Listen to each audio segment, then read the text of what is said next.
Hello दोस्तों, मैं प्रमोद आपके अपने यूट्यूब चैनल मेरी शिक्षा में आप सभी का स्वागत करता हूं। दोस्तों, आज का अपना वीडियो है नोबेल पुरस्कार से संबंधित। जिन साथियों ने अभी तक हमारे यूट्यूब चैनल को सब्सक्राइब नहीं किया है उनसे मेरी रिक्वेस्ट है कि चैनल को सब्सक्राइब कर दें ताकि जैसे नया वीडियो अपलोड हो आपको नोटिफिकेशन मिल जाए। साथ ही साथ आप इस वीडियो के डिस्क्रिप्शन के अंदर हमारे टेलीग्राम चैनल का भी लिंक दिया हुआ है, यहाँ से आप डायरेक्टली टेलीग्राम चैनल भी ज्वाइन कर सकते हो ताकि जैसे कुछ नई अपडेट हो, करंट जीके से रिलेटेड हो, स्टडी मटेरियल हो, नोट्स हो, नई भर्ती की जानकारी हो, आपको नोटिफिकेशन के माध्यम से मिल जाए। दोस्तों, आज का अपना वीडियो स्टार्ट करते हैं नोबेल पुरस्कार। साथियों, नोबेल पुरस्कार की बात करें तो सबसे पहले देखते हैं अपन शुरुआत। साथियों, नोबेल पुरस्कार की शुरुआत 1901 में महान वैज्ञानिक अल्फ्रेड बर्नार्ड नोबेल की स्मृति में हुई थी। क्वेश्चन पूछा जा सकता है कि नोबेल पुरस्कार किसकी स्मृति में दिया जाता है, तो अल्फ्रेड बर्नार्ड नोबेल की स्मृति में प्रदान किया जाता है। किसके द्वारा किया जाता है, तो 29 जून 1900 में नोबेल फाउंडेशन की शुरुआत हुई। तो नोबेल फाउंडेशन के द्वारा नोबेल पुरस्कार दिए जाते हैं वैश्विक स्तर पर। दो क्वेश्चन हो गए दोस्तों, किसकी स्मृति में दिया जाता है वह किसके द्वारा दिया जाता है, तो अल्फ्रेड बर्नार्ड नोबेल की तो स्मृति में दिया जाता है और नोबेल फाउंडेशन द्वारा प्रदान किए जाते हैं। अब दोस्तों, अल्फ्रेड नोबेल का परिचय देखते हैं। इनका जन्म 21 अक्टूबर 1833 को स्टॉकहोम स्वीडन में हुआ था। जन्म 21 अक्टूबर 1833 को। और मृत्यु की बात करें तो मृत्यु 10 दिसंबर 1896 को हुई थी एक परीक्षण के दौरान। और 10 दिसंबर को अपना अंतर्राष्ट्रीय मानवाधिकार दिवस भी अपन मनाते हैं। साथियों, अल्फ्रेड नोबेल ने 1867 के अंदर डायनामाइट की खोज की थी। डायनामाइट एक विस्फोटक पदार्थ है। साथियों, अब देखते हैं कि नोबेल पुरस्कार किन किन क्षेत्रों में दिया जाता है। तो साथियों, नोबेल पुरस्कार विभिन्न 6 क्षेत्रों में दिया जाता है। आप लोगों को मैं बता दूं कि भौतिक विज्ञान, रसायन विज्ञान, चिकित्सा विज्ञान, साहित्य, शांति और अर्थशास्त्र के क्षेत्र के अंदर नोबेल पुरस्कार प्रदान किए जाते हैं।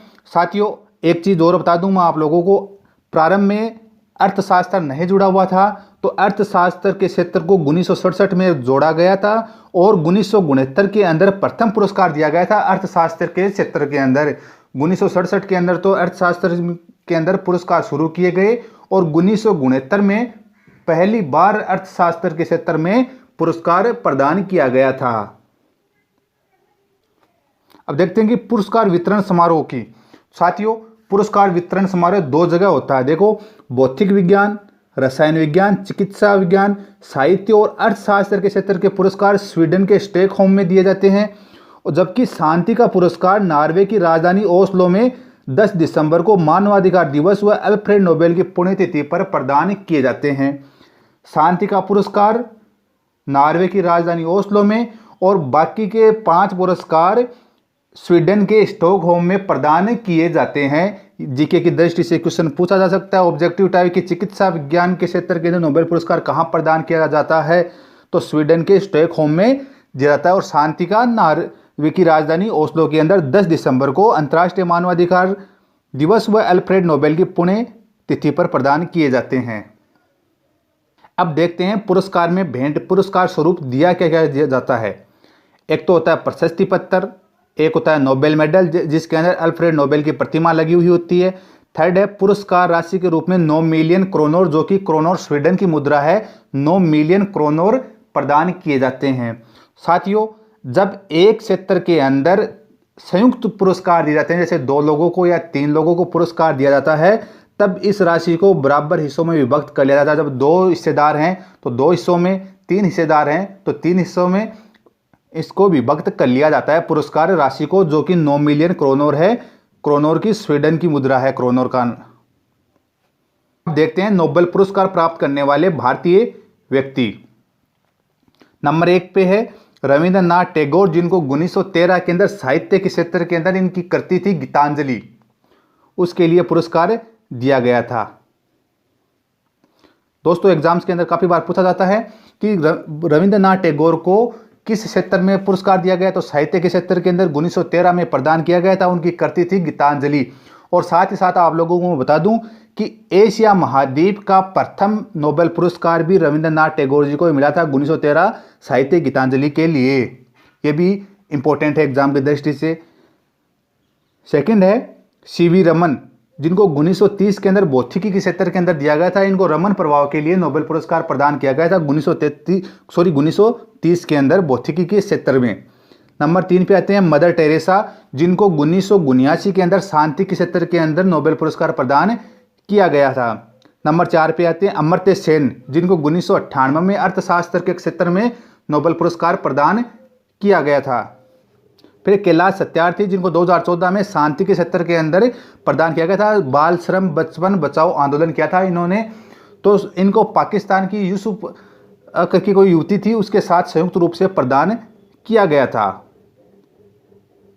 अब बात करते हैं कि मरणोपरांत नोबेल पुरस्कार की। दोस्तों आज तक मरणोपरांत नोबेल पुरस्कार सिर्फ 2 ही व्यक्तियों को मिला है, जिसके अंदर नंबर 1 पे है एरी एक्सेल कार्ल फल्टर, जिनको 1931 के अंदर दिया गया था, और एक है डेंग डेमरशोल्ड, जिनको 1961 के अंदर नोबेल पुरस्कार प्रदान किया गया था मरणोपरांत, जो कि संयुक्त राष्ट्र संघ के पूर्व महासचिव थे डेंग डेमरशोल्ड, जिनको 1961 में दिया गया था। और उसके बाद 1974 में मरणोपरांत नोबेल पुरस्कार बंद कर दिए गए थे। ये डेट ईयर देख लेना, 1974 के अंदर मरणोपरांत नोबेल पुरस्कार बंद कर दिए गए थे, और अंतिम पुरस्कार 1961 में और प्रथम पुरस्कार 1931 में दिया गया था मरणोपरांत। अब देखते हैं दोस्तों वे व्यक्ति जिनको 2 नोबेल पुरस्कार मिले हुए हैं।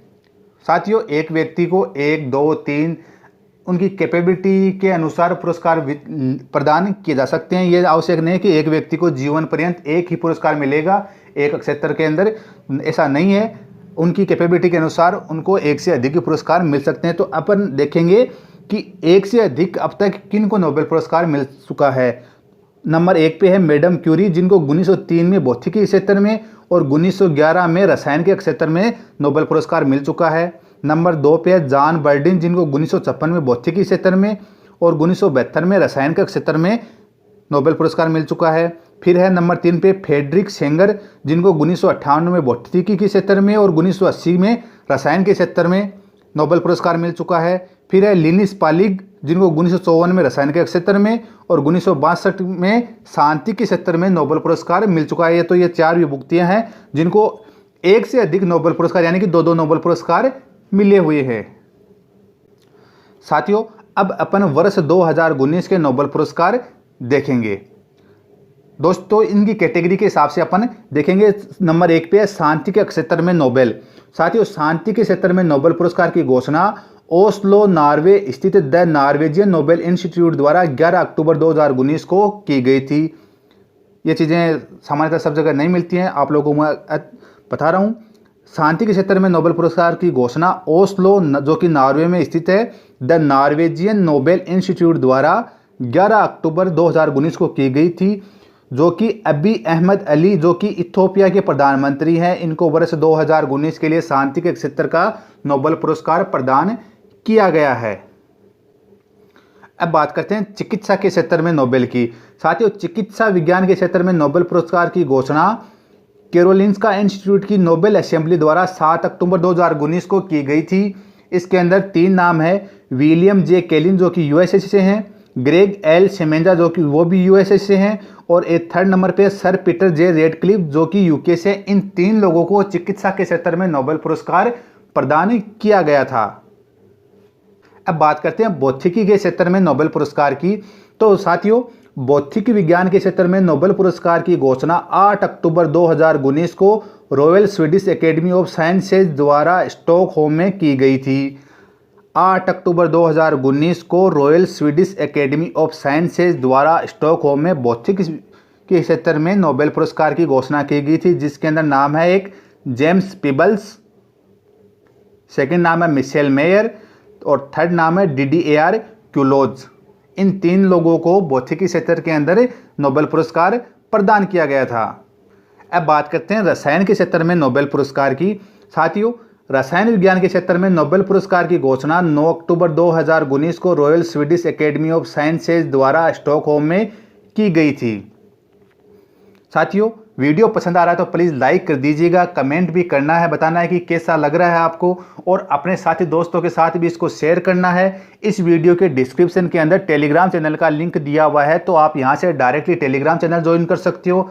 साथ ही साथ इस वीडियो के अंदर के जो नोट्स हैं वो हमारी वेबसाइट में डाल दिए गए हैं, तो उसका लिंक भी इस वीडियो के डिस्क्रिप्शन के अंदर दिया हुआ है। तो वेबसाइट से डायरेक्टली आप ये नोट्स पढ़ सकते हो।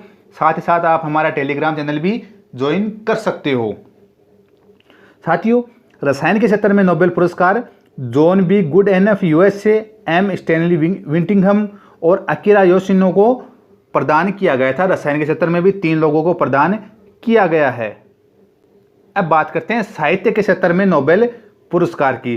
साथियों, साहित्य के क्षेत्र में नोबेल पुरस्कार की घोषणा स्वीडिश एकेडमी द्वारा 10 अक्टूबर 2019 को की गई थी, जिसके अंदर पीटर हैंडके को वर्ष 2019 के लिए और ओल्गा टोकार्जुक को 2018 के लिए नोबेल पुरस्कार के लिए चुना गया है। पीटर हैंडके जो कि वर्ष 2019 के लिए चुना गया है और ओल्गा टोकार्जुक को 2018 के लिए चुना गया। 2018 के अंदर साहित्य के क्षेत्र में नोबेल पुरस्कार प्रदान नहीं किया गया था, तो 2018 का नोबेल पुरस्कार 2019 में घोषणा की गई थी, जो कि ओल्गा टोकार्जुक को प्रदान किया गया था। अब बात करते हैं अर्थशास्त्र के क्षेत्र में नोबेल पुरस्कार की। साथियों, अर्थशास्त्र के क्षेत्र में नोबेल पुरस्कार की घोषणा the royal Swedish academy of sciences द्वारा 14 अक्टूबर 2019 को की गई थी, जिसके अंदर भारतीय मूल के अमेरिकी नागरिक है अभिजीत बनर्जी, एस्टर डुफ्लो जो कि अभिजीत बनर्जी की पत्नी है, और थर्ड है माइकल क्रेमर।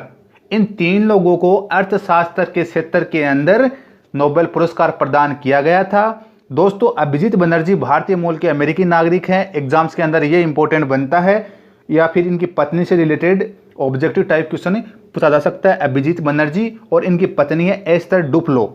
इनको वर्ष 2019 के लिए अर्थशास्त्र के क्षेत्र के अंदर नोबेल पुरस्कार के लिए चुना गया था और प्रदान किया गया था। दोस्तों, ये थे नोबेल पुरस्कार वर्ष 2019 से महत्वपूर्ण अपडेट्स। साथियों, वीडियो पसंद आया तो प्लीज़ लाइक कीजिएगा, कमेंट कीजिएगा और अपने साथी दोस्तों के साथ भी इसको शेयर करना, ताकि वो भी इसका अच्छे से बेनिफिट उठा सकें।